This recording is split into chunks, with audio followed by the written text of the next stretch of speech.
And where do we start? I mean, once again, it's always great to be here. Strahan Arena in front, these wonderful Bobcat fans, and we needed every bit that they gave us tonight. We knew that this was going to be a tough game.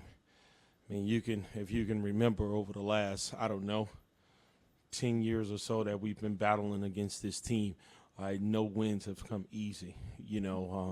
Both teams are extremely competitive, and we've been on the short end of the stick with them, and they've been on the short end of the stick with us. But it's a good game. It's a competitive game, and definitely you have to stay to the end whenever Texas State plays Little Rock, given our history.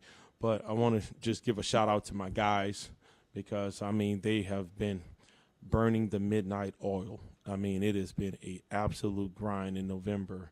But they've done a really, really good job of managing their bodies due to our great trainer, Coach AP. She's done a phenomenal job, and these guys have accepted the challenge of doing what they need to do to kind of get their bodies right and be ready to play. And they were, and we showed some resilience tonight. Yes, sir. Congrats on the win. Thank you. 4 in a row. So y'all got the win, but what are some things you think y'all struggled with tonight? Oh man, it's probably a ton of them. All right, it really is.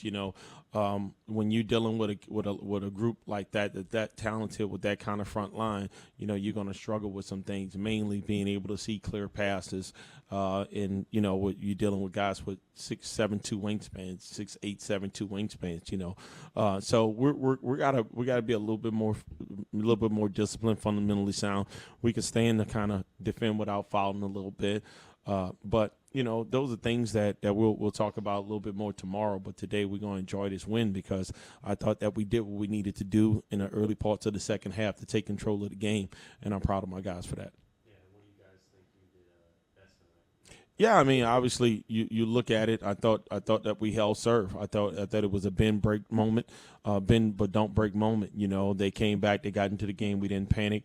We executed down the stretch. We moved the ball. We saw clear passes and alleys. Guys moved, and we hit a couple of shots, and that's always a good thing. We got a couple of stops, a couple of rebounds that we met at his highest point, and at the very end we executed.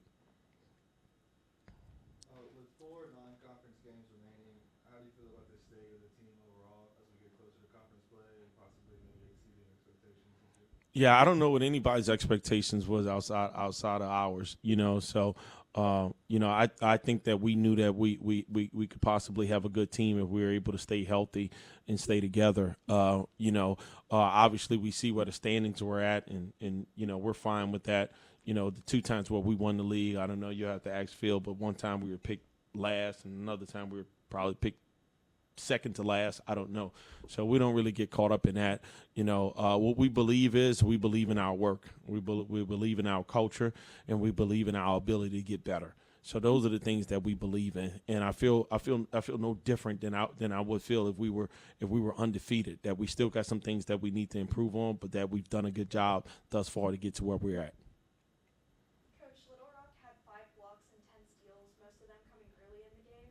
What adjustments did you have to make during the game to combat the defense? That's a great question. I thought that we over-penetrated. I thought we got too deep, and then tried to shoot. We have to drive and kick. You saw how tall those guys are, so they met us at the rim a couple of times. So we have to respect the fact that their height, their athleticism. We got to move the ball, and then towards the second half, we started doing that. So we started driving and kicking the ball out, and then you start seeing their rotations breaking down. We were able to knock down some open threes. After this win, how do you stay motivated but still level-headed going into the game against Yeah. Lutheran? Yeah, so we have a 1-0 mentality. So we'll celebrate this one for the night, however everybody chooses to, in a respectful manner. But we have to. The Texas Lutheran is our most important game moving forward. It's a 1-0 mentality, and as long as we continue to do that, nobody cares about what you've done. They're only concerned about what you're doing right now. So we got to focus in on the present, and Texas Lutheran is the present. Coach, how can you speak on maybe a present that DJ Hall has made as a freshman? Yeah, I mean, he's a talented young man. We're continuing to work with him and get him up to speed with the athleticism and just the subtle nuances of the college game, but he's adjusting pretty well. He can find his spots when he's not overthinking, and he's skilled around the basket. But it's a long journey, but he is definitely getting better every day, and he's a talent. He's a talent. And I'm glad he's a Bobcat. Just to follow up on the question about the turnovers, it looked like they were playing some sort of zone, Mhm. dropping you guys when you came across midcourt. How did you feel like you guys responded to that? I mean, I thought we did better today than we did yesterday in practice. In practice, it was ugly. We threw it around a little bit today, but we threw it around a lot yesterday. But I thought we got to a solution today and shoot around that we were going to kind of go domino and not try to overcoach it, but just play the spacing. And I thought Mark, KG, I thought Demp, and I thought Frank did a really, really good job with the reads and getting the ball to the middle. And then I thought when Kendall settled down, he did a really good job. And I also think that when DJ settled down, he did a really good job. So we put those guys in the middle of it. They had to make decisions, and I thought they made the right ones, finding Rob down there underneath the basket and finding Frank at times. Season high 13 points tonight, including the 2 big threes late in the game. Yeah. What was working for you tonight offensively? My 3-pointer. Yeah. My 3-pointer was working tonight. Yeah. Simple as that. Yeah, hey, you had 2 clutch threes at the back half of the game. Absolutely. And, were those plays drawn up for you to get that 3, or was it just because of how much y'all were penetrating the basket? No, sir. They weren't necessarily drawn up. Mark Jerome and Dan Purnell did a really good job at touching paint, and then they just came to me within flow, and I was ready to knock them down. So. I just asked Coach this question, but I want to hear y'all's opinion. How do you keep each other motivated but level-headed going into the next game or any game?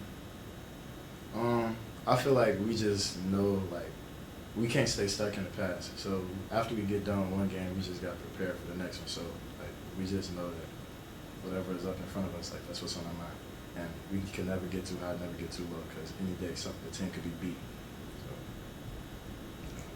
Absolutely. That's 2 straight games you guys have held the opponent under 60 points. What do you think's working for you defensively? just being disruptive, taking teams out of their offense. We got an idea of what they're trying to do. Our coaches do a good job of game planning and scouting. So as long as we be disruptive and take them out of what they're looking for, we know that we'll have a chance to get the stop. Yeah, absolutely. Dave, you had team high 8 boards tonight. What was the game plan going in against this Little Rock team that has a lot of guys with a large wingspan, big guys in the paint? It wasn't really nothing too different than what we normally do or preach. So I just was going down there crashing and making sure that we finished plays on the defensive end. So that was my biggest key factor.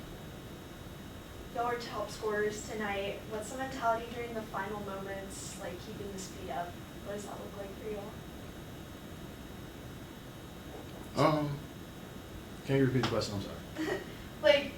Y'all were leading scorers. What's the mentality going into the final moments to keep the speed up? We just know we got to finish games. Referring back to the Tulane game, I'm put it in the past, but we let them come back. We let that win slip away. So as long as we know we got to put teams away. So we just stay focused and make sure we execute our offense. Kendall, you play with so much energy and emotion and passion. Is that a conscious thing that you try to do, or where does that come from? Well, that was just how I was taught to play all my life. Just playing hard and giving your max energy and effort when you're on the court. So, yeah, that's just how I was taught. That's who he is. That's who he is. And what adjustments y'all make? We asked Coach this, but what adjustments in your eyes did y'all make to early on? Y'all giving up a lot of blocks and a lot of turnovers. We switched our personnel, and we switched a certain play that we usually run. We use what's called a flat ball screen. Man, we're using a flat ball screen. We're trying to get the short roll going, but they did a really nice job of covering that up. So what we did was we popped the 5, and then we played off that.